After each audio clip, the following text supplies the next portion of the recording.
भगवान की बातें इस YouTube चैनल पर आपका स्वागत है। चल रही श्रृंखला भगवान कृष्ण और उनकी 16,108 रानियां। जी हाँ, हम आपके लिए वो कथा, वो रहस्य, वो घटनाएं लेकर आ रहे हैं जिसके अंतर्गत भगवान ने 16,108 शादियां करी, उनकी 16,108 पत्नियां बनी। तो पिछले कैप्सूल में उनकी पहली पटरानी साक्षात देवी लक्ष्मी का अवतार रुक्मणी जी से उनका विवाह किस प्रकार हुआ, क्या परिस्थितियां थी, क्या घटना घटी, वो हम आपके लिए लेके आए। तो पिछले कैप्सूल में आपने देखा कि किस प्रकार रुक्मणी जी अपनी सहेलियों, अपनी घर की बड़ी बूढ़ियों के साथ मंदिर के लिए, गिरिजा देवी मंदिर के लिए पूजन करने के लिए निकली। और तब तक उनको ये समाचार मिल चुका था उन ब्राह्मण देवता के द्वारा कि भगवान कृष्ण अपनी प्रतिज्ञा पूरी करेंगे, उनकी अभिलाषा पूरी करेंगे, और वो वहां पर आ चुके हैं। इस बात से वो प्रसन्न थी। और जैसे ही वो बाहर निकली, बहुत धीरे धीरे निकली, हमने ये भी जाना कि किस प्रकार उनका वो रूप देखकर, उनका पूरा का पूरा सौंदर्य देखकर, उनका पूरा का पूरा स्वरूप देखकर वहाँ के जो राजा आए हुए थे वो सब बेहोश होकर गिर पड़े, अपने अपने घोड़े हाथियों से नीचे गिर पड़े। आइए जानते हैं आगे क्या होता है। पहले भगवान कृष्ण की स्तुति करते हैं। वंशी विभूषित करा नवनीर दाभात, पीताम्बरा दरुण बिंब फलाधरो इष्टात्, पूर्णेन्दु सुंदर मुखारदर बिंद नेत्रात्, कृष्णात् परम किमपि तत्वमहं न जाने।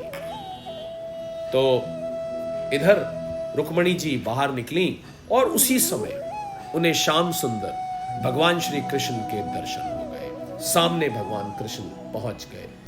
राजकुमारी रुक्मणी जी रथ पर चढ़ना ही चाहती थी कि भगवान श्री कृष्ण ने समस्त शत्रुओं के देखते देखते उनकी भीड़ में से रुक्मणी जी को उठा लिया और उन सैकड़ों राजाओं के सिर पर पांव रखकर उन्हें अपने रथ पर बैठा लिया, जिसकी ध्वजा पर गरुड़ का चिन्ह लगा हुआ था। इसके बाद जैसे सिंह सियारों के बीच से अपना भाग ले जाता है, वैसे ही रुक्मणी जी को लेकर भगवान श्री कृष्ण बलराम जी आदि यदुवंशियों के साथ वहां से चल पड़े। उस समय जरासंध के वशव्रती जो राजा आए हुए थे उनको अपना बहुत तिरस्कार, बहुत बेइज्जती महसूस हुई, क्योंकि उनके आंखों के सामने सामने ही भगवान कृष्ण ने उनके सरों पर चढ़कर और रुक्मणी जी को उठा लिया। तो वो राजा तो देख के हक्के बक्के रह गए और उनको बहुत भारी तिरस्कार, और उनको ऐसा लगा कि हमारी यश कीर्ति सब नाश हो गई है और उनसे ये सहन नहीं हुआ। वो सब के सब चिढ़ कर कहने लगे, हमें धिक्कार है, आज हम लोग धनुष धारण करके खड़े ही रह गए और ये ग्वाले जैसे सिंह के भाग को हिरन ले जाए, उसी प्रकार हमारा सारा यश ये छीन कर ले गए। और इस प्रकार से कह सुनकर सबके सब राजा क्रोध से आग बबला हो उठे और कवच पहनकर अपने अपने वाहनों पर सवार हो गए। अपनी अपनी सेना के साथ सब धनुष ले लेकर भगवान श्री कृष्ण के पीछे दौड़े। जरासंध की सेना के लोग यदुवंशियों पर इस प्रकार बाणों की वर्षा करने लगे मानो जैसे झुंड के झुंड, दल के दल बादल पहाड़ों पर मूसलाधार पानी बरसा रहे हैं। और इधर परम सुंदरी रुक्मणी जी ने देखा कि उनके पति श्री कृष्ण की सेना बाण वर्षा से ढक गई है। जब उन्होंने लज्जा के साथ भयभीत नेत्रों से भगवान श्री कृष्ण के मुख की ओर देखा, शायद कहना चाह रही थी कि मेरे कारण आपको इतनी कठिनाई उठानी पड़ रही है, आप पर इतने वार हो रहे हैं। तो भगवान ने हंसकर कहा, सुंदरी डरो मत, तुम्हारी सेना अभी तुम्हारे शत्रुओं की सेना को नष्ट किए डालती है। लेकिन और भगवान ने क्षण भर में ही जरासंध की सेना का नाश कर दिया। यदुवंशी सेना ने शत्रुओं पर बहुत बुरी तरीके से प्रहार किया और वो तहस नहस कर डाली। जरासंध आदि सभी राजा युद्ध से पीठ दिखाकर वहां से भाग खड़े हुए कि उसकी भावी पत्नी छिन गई है। तो एकदम जैसे मरणासन्न हो जाता है, ऐसा हो गया। जरासंध ने इसे समझाया कि देखिए, श्री कृष्ण ने मुझे 23 अक्षौणी सेनाओं के साथ 17 बार हरा दिया है। मैंने केवल एक बार 18वीं बार उन पर विजय प्राप्त करी। फिर भी इस बात को लेकर मैंने तो कभी शोक नहीं किया और ना ही कभी हर्ष, क्योंकि मैं जानता हूं कि प्रारब्ध के अनुसार ऐसा होता है। जब काल हमारे दाहिने होगा तब हम भी उन्हें जीत लेंगे। जब मित्रों ने इस प्रकार समझाया, तब चेदीराज शिशुपाल अपने अनुयायियों के साथ अपनी राजधानी को लौट गया और उसके मित्र राजा भी, जो मरने से बचे थे, अपने अपने नगरों में चले गए। रुक्मिणी जी का बड़ा भाई रुक्मी भगवान श्री कृष्ण से बहुत द्वेष रखता था। ये हमने आपको पिछले कैप्सूल में बताया है। उसको ये बात बिल्कुल सहन नहीं हुई कि मेरी बहन को श्री कृष्ण हर ले गए और राक्षस रीति से बलपूर्वक उसके साथ विवाह करेंगे। ये शिशुपाल को कतई स्वीकार नहीं था और ये सोच सोच के उसके मन में जैसे खून खौल रहा था, ऐसा महसूस हो रहा था। उसको समझ नहीं आ रहा था कि मैं क्या करूं। तो उसने एक क्षौणी सेना साथ ले ली और भगवान के पीछा किया, भगवान के पीछे पीछे चल पड़ा। इसने प्रतिज्ञा की कि यदि मैं युद्ध में श्री कृष्ण को ना मार सका और अपनी बहन रुक्मिणी को ना लौटा सका, तो अपनी राजधानी कुंडनपुर में प्रवेश ही नहीं करूंगा।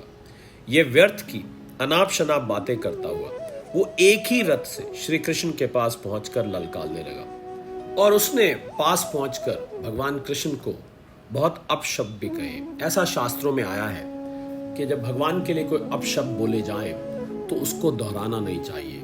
यद्यपि हमें इस चैनल पर उन शब्दों का ज्ञान है, पर हम उन शब्दों को दोहराना नहीं चाहेंगे। कुल मिलाकर शिशुपाल ने भगवान कृष्ण को ललकारा और युद्ध के लिए आमंत्रित किया।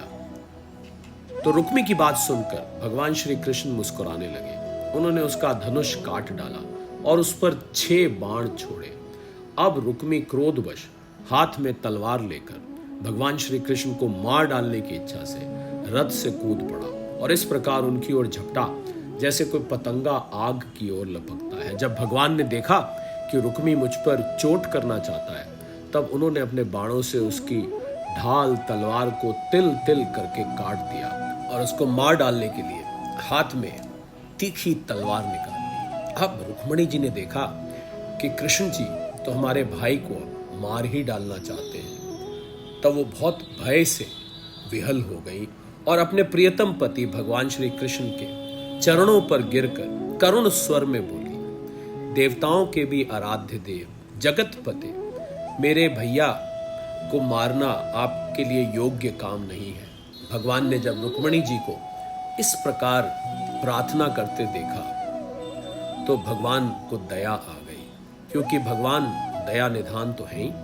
तो भगवान ने रुक्मी को उसी के दुपट्टे से बांध दिया और उसकी दाढ़ी, मूछ और उसके बाल कई जगह से मूंड कर काट कर उसे कुरूप बना दिया। तब तक यदुवंशी वीरों ने शत्रु की अद्भुत सेना को तहस नहस कर डाला, ठीक वैसे ही जैसे हाथी कमल वन को रौंद डालता है।